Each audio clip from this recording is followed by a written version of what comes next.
మెదక్ జిల్లా రామాయంపేట మండల కేంద్రంలో నేడు దివ్యాంగుల హక్కుల గలం గొంతు విప్పింది. జిల్లా దివ్యాంగుల సంఘం అధ్యక్షుడు కమ్మరి కుమార్ అధ్యక్షతన జరిగిన మీడియా సమావేశంలో ప్రభుత్వంపై డిమాండ్లు వర్షం కురిపించారు.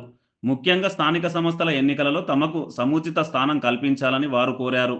రాబోయే మున్సిపల్, ఎంపీటీసీ, జెడ్పీటీసీ ఎన్నికలలో దివ్యాంగులకు ప్రత్యేక రిజర్వేషన్లు కల్పించి ప్రథమ ప్రాధాన్యత ఇవ్వాలని, సంక్షేమ పథకాలు అర్హులైన ప్రతి దివ్యాంగునికి ఇందిరమ్మ ఇండ్లు, అంత్యోదయ రేషన్ కార్డులు మంజూరు చేయాలని, స్వయం ఉపాధి హామీ పథకంలో ప్రాధాన్యతతో పాటు ఇతర రాష్ట్రాలలో అమలు చేసినట్లుగా 80% రాయితీతో కూడిన స్వయం ఉపాధి పనులను ప్రవేశపెట్టాలని, రవాణా సౌకర్యాలు, ఉచిత బస్ ప్రయాణం, రైల్వే పాస్ల సౌకర్యాన్ని మెరుగుపరచడంతో పాటు అవసరమైన వారికి ఎలక్ట్రికల్ 3 చక్రాల వాహనాలను తక్షణమే పంపిణీ చేయాలని వారు డిమాండ్ చేశారు.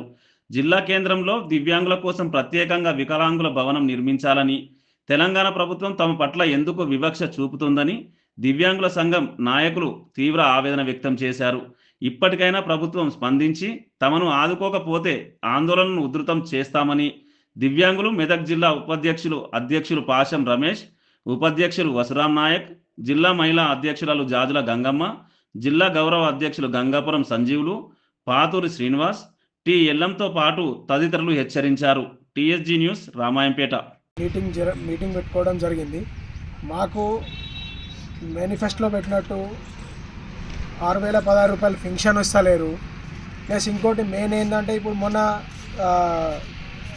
ఎలక్షన్స్ అయినాయి, గ్రామ ఎలక్షన్స్, దాంట్లో కూడా మాకు రిజర్వేషన్ లేదు. ఇప్పుడు మున్సిపాలిటీ ఎలక్షన్లో కూడా రిజర్వేషన్ లేదు. ఇంకపై ఉంటుందని కూడా నమ్మకం ఉండలేదన్న. మాకు అసలు దేని కూడా బస్సులో కూడా మాకు కనీసం మేము కూర్చుంటే సీటు కూడా ఇస్తలేరు, మాకు కూర్చునే సీటు కూడా ఇస్తలేరు. కాబట్టి దీని ద్వారా మేము తెలియాల్సింది ఏంటంటే, ఇంకోటి మెయిన్ ముఖ్యంగా ఏంటంటే, ఇప్పుడు మండల కేంద్రం వచ్చిన మనం మీటింగ్ పెట్టుకోవాలంటే ఒక ప్లేస్ లేదు, మాకు ఒక స్థలం కావాలి. మేము ఆల్రెడీ అన్ని మండల ఆఫీస్లో మేనిఫెస్టో ఇవ్వడం జరుగుతుంది. మాది ఇట్లా మాకు పలానా జాగా కావాలి, లేకుంటే తాత్కాలికంగా భవనమన్నా కావాలి అని చెప్పి మాట్లాడడం జరుగుతుంది. ఇంకోటి ఏంటంటే, మాకు చాలా చిన్న చూపు చూస్తున్నారన్న. మొన్న చిన్న శంకరంపేట పోలీస్ స్టేషన్లోనే 4 రోజులు కూర్చున్నాం. ఒక అతనికి కాజాపూర్ అతనికి కొట్టి దెబ్బలు కొడితే వికలాంగునికి, అట్లా అవి జరగకుండా చూసుకునే బాధ్యత ప్రభుత్వం పైన ఉన్నది. మరీ ముఖ్యంగా ఏంటంటే, బస్సు ఫ్రీ చేస్తామన్నారు, లేడీస్కి చేసిరన్న. అంతకంటే అద్మానం ఉన్నాం మేము. మా బతుకులు ఎందుకన్నా ఒక జీవనం సాగిస్తున్నాం, ఒక వికలాంగులం జీవనం సాగిస్తున్నాం. మంచి వాళ్ళు ఊరేసుకొని చచ్చిపోతున్నారు.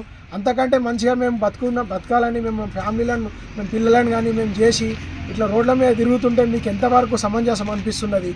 అది మీరు గమనించి మాపై దృష్టి పెట్టి కేంద్ర ప్రభుత్వమైనా రాష్ట్ర ప్రభుత్వమైనా మీకు తెలిసిన సాయం చేస్తారా, ఎవరి సలహాలు తీసుకొని చేస్తారా, చేసి మాకు ఉపయోగపడేలా చేయగలరని మా యొక్క మనవి అన్న.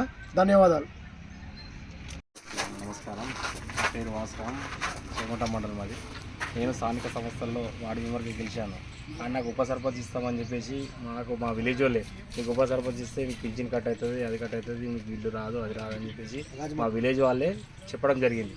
అందుకు ఎట్లా మీరు ఎందుకు అంటారు అని చెప్పేసి అంటే కూడా, ఏదో మీరు ఉప సర్పంచ్ కాదు, మీరు వార్డు మెంబర్ కూడా పనిచేయరు, మీరు వికలాంగులు, అసలు మీరు ఉండద్దు, అసలు ఏదైనా దీంట్లో రాజకీయ వేదాలు ఉండద్దు అని చెప్పేసి మా విలేజ్ వాళ్ళే నాకు అంతా ఇది చేసిరు, చులకంగా చేసిరు. ఇప్పుడు ప్రతి ఎలక్షన్ జరిపిన గ్రామ పంచాయతీ కానీ మున్సిపల్ కానీ దాంట్లో ఒక రిజర్వేషన్ వికలాంగులు అని చెప్పేసి గుర్తించి మాకు ఒక రిజర్వేషన్ కల్పించాలని ప్రతి సీఎం గారిని కానీ మన యొక్క కేంద్ర ప్రభుత్వం కానీ కోరడం జరుగుతుంది. ఎందుకంటే మేము విలేజ్లో ఉండి కూడా వాళ్ళకి ఏం చేయలేకపోతున్నాం. డబుల్ బెడ్రూమ్ కానీ, అంత్యోదయ కార్డులు కానీ, ఉచిత బస్సులు కానీ, ఏది ఉన్నా వికలాంగులకు చూడాలని చెప్పేసి కోరుకుంటూ సెలవు తీసుకుంటాం. అందరికీ నమస్కారం. మాది మెదక్ జిల్లా పెల్దుర్తి మండలం, మెదక్ జిల్లా మహిళా అధ్యక్షురాలు. నా పేరు గంగా.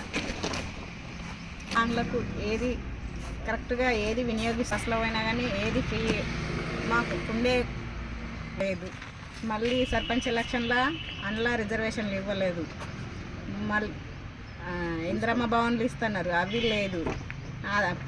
పింఛన్లు పెంచుతామన్నారు, అది లేదు. 16,000 పింఛన్ చేస్తామన్నారు, లేదు. అది 6,000 పింఛన్ చేస్తామన్నారు, అది లేదు. వితంతులకు చేస్తామన్నారు 4,000 పింఛన్, అది కూడా చేయట్లేదు. అలా రిజర్వేషన్లు కల్పించాలని కోరుకుంటూ, మళ్ళీ ఇంకొక విజ్ఞప్తి, అంత్యోదయ కార్డులు చేస్తామన్నారు, అది కూడా చేయమని కోరుతున్నాను.